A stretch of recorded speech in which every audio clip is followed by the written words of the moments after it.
ሰው ቢጠላችሁ ባይሳካላችሁ ብትደህዩ ትምህርት ራሱ ውጤት ባይመጣላችሁ ባትቀጠሩ ዘመዶቻችሁ ቢጠላችሁ ጓደኛ ባይኖራችሁ ገንዘብ ባይኖራችሁ በክርስቶስ ደም የተገዛው ቅዱስ መቅደስ ነኝ ብላችሁ በዚህ ብቻ ደስ ይላችሁ ይገባል። ስለወደደን ስለጠራን ስላነጻን ስለቀደሰን ወገኖቹም ስላደረገን ባይድ የነበሩን አውሬ የነበርነውን በጎቹ ስላደረገን ባይድ የነበርነው ልጆቹ ስላደረገን የእግዚአብሔር ልጅ ከመሆን በላይ እድልነት የለም። ለራሳችን ክብር መስጠት ያለብን። አሁን ብቅ ቁስ አጣው ብለህ እንዴት ራስህን ታጠፋለህ? ሰው ከቁስ በላይ ነው። ሰው ከእውቀት በላይ ነው። ሰው ከቤት በላይ ነው። ሰው ከዝምድና በላይ ነው። ሰው ልዩ ክቡር ነው። የተገዛችሁት በዚያ በሚቃጠል መስዋዕት በዚያ በንጹህ በግ በክርስቶስ ደም ነው። ለእናንተ ተቸንክሯል። ለአንዷ አይናችሁ፣ ለአንዷ ጥፍራችሁ፣ ለአንዷ እጃችሁ፣ ለአንዲቱ ጠጉራችሁ ክርስቶስ ተቸንክሮላታል። በምስማር ተወግቷል፣ በጦር ተወግቷል፣ በገመድ ተጎትቷል፣ መሬት ላይ ተጥሎ ተስቧል። ለእናንተ እግዚአብሔርን ታመሰግነዋለች።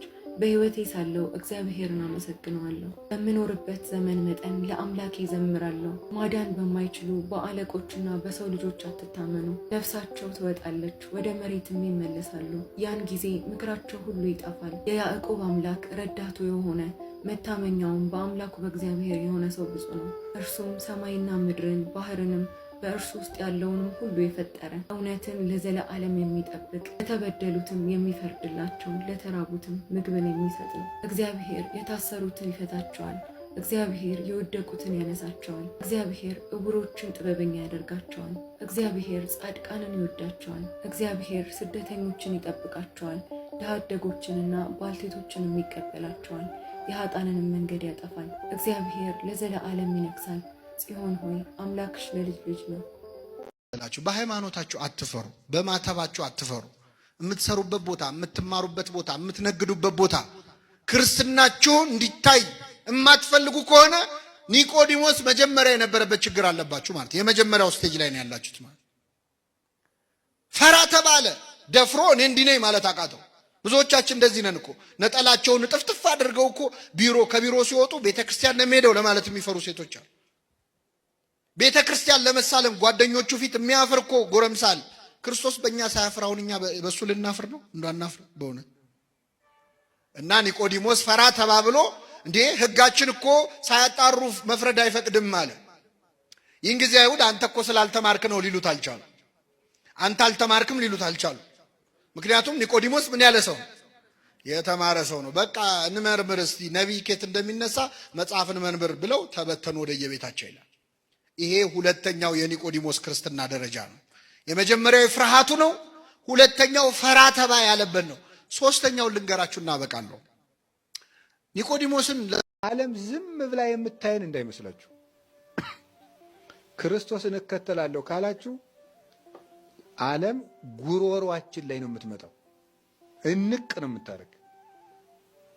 ወይ ክርስቶስን መርጠሙት ወይ ደግሞ አርፈ ቁጭ በር በሰላም አትነካካ ነው የምትለው። ጲላጦስን ምን እንዳደረጉት አልሰማችሁም እንዴ? አረ ይሄ ሰው ንጹህ ነው አለ። ጌታን እኮ ነው ከሰው ባቀረቡለት ጊዜ ምንም በደል የለበትም ሲል ምን እንዳሉት ተመልከቱ።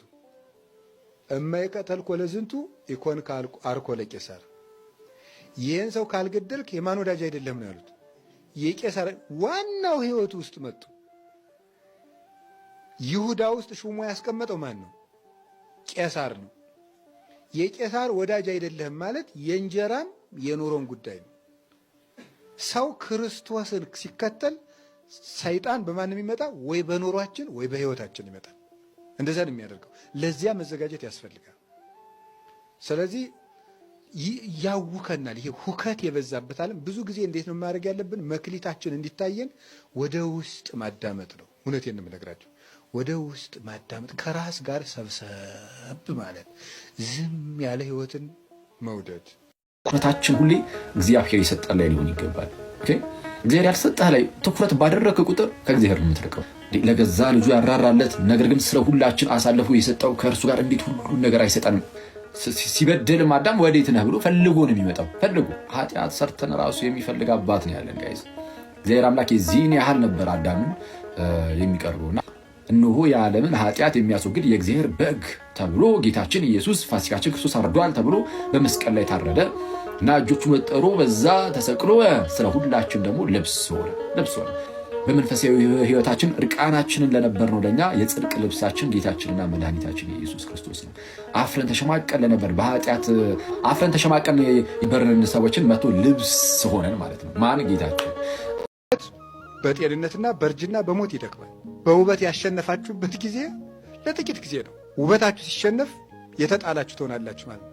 ገንዘብ፣ የተሻለ ገንዘብ ሲመጣ ይሻራል። ይሄ ወይም ጥሎ ይሄዳል ወይም ጥለነው እንሄዳለን።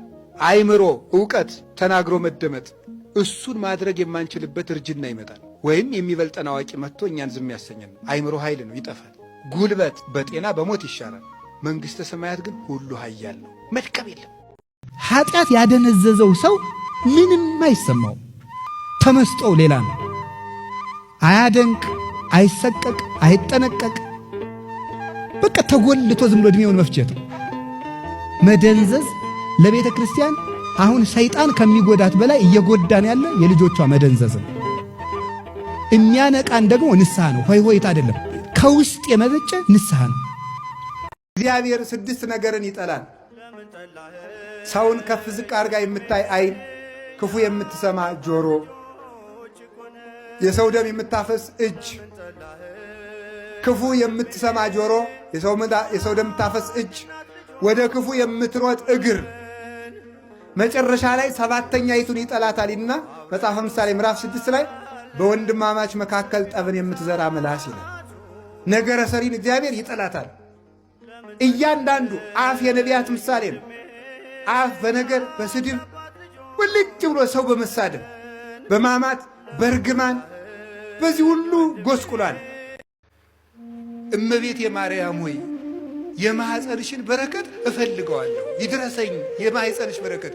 እግዚአብሔር ያደረበት ወደዚች ምስራቅ የማይዞር ማን ነው? ፀሐይ ጽድቅ ኢየሱስ ክርስቶስ ወጥቶ የሚያጽደለድልባትን ያችን ምስራቅ ዘወር ብሎ ማየት የማይፈልግ የጨለማው ልጅ ካልሆነ በቀር እሱ ማን ነው? መዞር የሚያሰኘኝ እኔ ወደ እመቤታችን ነው። ወደ እሱ ያልዞርኩ ወዴት ልዞር ነው ዛሬ? እመብርሃን እንዲሁ አንተ ወንጌል ምን አለ? አይን ምቀኛ ነው እንዲህ አለ። እንዲሁ አይን ምቀኛ ነው ወይ? ልጇ ብርሃን ከሆነ እናቱ ደግሞ ማለት እናት ነው። እመብርሃን ማለት የብርሃን እናት ነው። እንዲሁ ያማሃል። እመብርሃን ማለት ምንድን ነው የሚቸግር?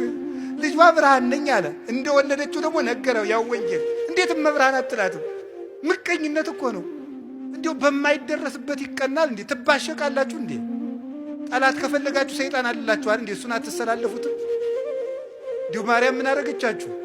ምሕረት አዝላ በመጣች። እግዚአብሔር የሚሰጥህን ተስፋም አትጠራጠር። እግዚአብሔር ላበው የነገረውን ተስፋ አያስቀርም። እግዚአብሔር እውነት ይኖር ይሆን ብለህ መከራ ሲበዛብህ ጊዜ ወይ ሃይማኖት የትክክል አይደለም ወይ እግዚአብሔር የለም ብለህ አትጠራጠር። እግዚአብሔር አለ። ከቃሉ ጋር ናችሁ። ዳይሙ ትልወ ለእግዚአብሔር፣ እግዚአብሔርን በፍጹም ልቡና ተከተለው ነው። አትጠራጠረው፣ በፍጹም ልቡና እመነው። ወኢትህድጎ፣ እሱን ደጅ መጽናቱንም አትተው፣ ወደ ኋላ አትበል።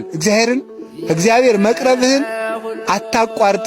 እግዚአብሔርን አትተወው። እግዚአብሔር ካልተውከው አይተውህም፣ ካራቅከው አይርቅህም።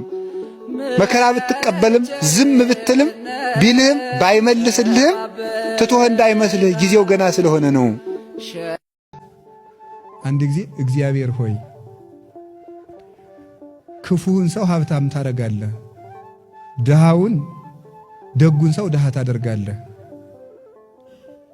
በጎውን ሰው ቶሎት ዕድሜውን ታሳጥራለህ፣ ጨካኝ ሰዎችን ደግሞ ዕድሜ ትጨምራለህ። ፍርድህ ምንድን ነው ብሎ ጠይቀው። እንጦንስ ዝም ብለህ የራስክን ኑሮ ኑር አለ። የራስክን ኑሮ ኑር፣ እሱን እግዚአብሔር ያውቃል። ያ ማለት ምን ማለት ነው? አይ መጠየቅ አትችሉም። ኦርቶዶክስ ተቀበል ነው እንጂ ምክንያት አትወድም ማለት አይደለም። አይሆንልህም ነው። የእግዚአብሔርን ፍርድ ካወቅ ወይ ራስህ እግዚአብሔር መሆን አለብህ። እግዚአብሔር ሱፐርናቹራል ፓወር ነው ተብሎ ከተናገረ ከሁሉ ነገር በላይ ከሆነ እግዚአብሔር የሚያደርገውን ሁሉ ማወቅ አለብኝ ካልክ በራሱ ይሄ ይቀረናል። የእግዚአብሔር ከሁሉ በላይ መሆኑ ምን ላይ ነው? እግዚአብሔር የሚያደርገውን ነገር ሁሉ አንተ ካወቅ አትክልት የትኛው መነቀል እንዳለበት፣ የትኛው መቆረጥ እንዳለበት፣ የትኛው መቆየት እንዳለበት፣ የትኛው መገረዝ እንዳለበት የሚያውቀው ገበሬው ነው እንጂ አትክልቱ አይደለም የሚያውቀው። እኛ አትክልቶች ነን፣ እግዚአብሔር ደግሞ የሕይወታችን ገበሬ ነው። ወፃ ዘራኢ ይዝራ፣ ዘሪ ሊዘራ ወጣ ብሎ እንደነገረን እሱ ገበሬ ነው። ማንን መንቀል፣ ማንን መትከል፣ ማንን ማሳጠር፣ ማንን ማስረዘም እንዳለበት እሱ ያውቃል።